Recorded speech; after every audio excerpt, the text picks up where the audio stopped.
Kada vozač bude pravnosnažno osuđen za saobraćajni prekršaj za koji je zakonom predviđeno izricanje kaznenih poena, te poene evidentira teritorijalno nadležna organizaciona jedinica MUP-a i upisuje ih u takozvani registar kaznenih poena koji se vodi za svakog vozača u jedinstvenom informacionom sistemu. Kada broj izrečenih poena dostigne granicu za koju je propisano oduzimanje vozačke dozvole, a to je 18, odnosno 9 za vozače sa probnim vozačkim dozvolama, pokreće se postupak za oduzimanje vozačke dozvole i vozač dobija rešenje da najkasnije u roku od 3 dana preda vozačku dozvolu. One koji često prave saobraćajne prekršaje najviše zanima kada se kazneni poeni brišu iz tog registra, jer jedni dolaze, drugi ostaju i kako mogu da provere koliko imaju kaznenih poena.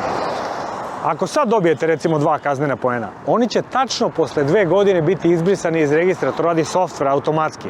Ako za mesec dana dobijete još 4, ta 4 će znači ostati mesec dana duže, odnosno tačno 24 meseca kasnije biće izbrisani iz registra.